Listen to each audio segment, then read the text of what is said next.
આટલું તો તમે મને પ્રોમિસ આપો કે મારા સાહેબ નહીં કરી.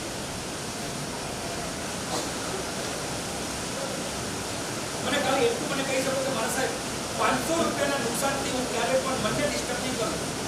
તમારી પ્રસન્નતાની એમઆરપી કેટલી?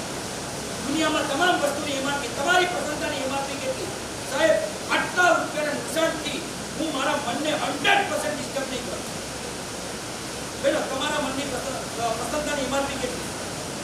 આટલા રૂપિયાના નુકસાનમાં મારા મનને ડિસ્ટર્બ નહીં કરું. રાજુભાઈ કેટલા રૂપિયાનું નુકસાન ત્યાં સુધી મારા મનને ડિસ્ટર્બ નહીં કરું.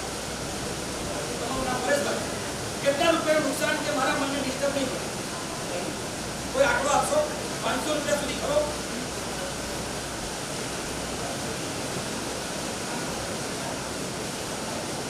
કેમ શાંત બેઠા છો? પેલા બી કીધું આપણે પ્રાર્થના સભામાં નથી આવ્યા, આપણે પ્રવચનમાં આવ્યા છીએ.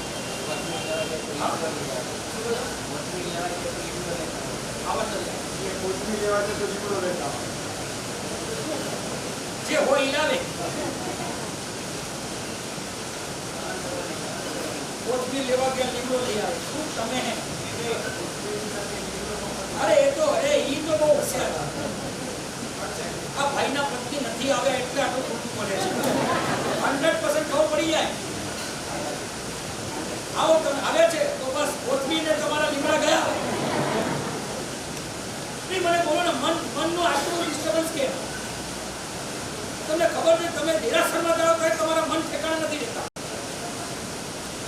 પૂજાની થાળી આડીઓડી થઈ જાય તો તમે આખા આડોડા થઈ જાઓ. તમારી વાટકી કોક ઉપર એ મજા તો ત્યારે આવે, ખબર છે કે આમ નમુકરણ કરતા હોય. પછી કે તું તમારો આંખ બંધ છે, પાટલો કોક લઈ ગયો. એ પાટલો કઈ ગયો?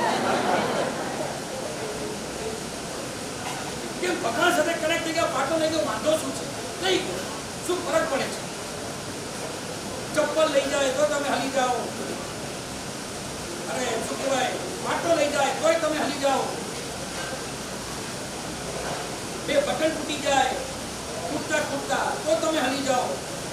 કપડા ધોતા એ દિવસે બટન તૂટે ને તમારા સમજણ ગુસ્સો નીકળ્યો. આટલું નબળું મન, જે મનથી આપણે મોક્ષ લેવાની વાત છે, જે મનને સાવ નબળા નિમિત્ત આપણે મનને આપી દે. રતિ આ મનનો સબ્જેક્ટ છે. ગમે તેવા દુઃખ આવે તો પણ મારા મનને પ્રસન્ન રાખીશ. અને ગમે તેવા રાગના તાંડવ હશે, ગમે તેવી આકર્ષક વસ્તુઓ છે, મારા મનને એમાં લેપાવા નહીં દઉં. આટલું તો તમે મને પ્રોમિસ આપો કે મારા સાહેબ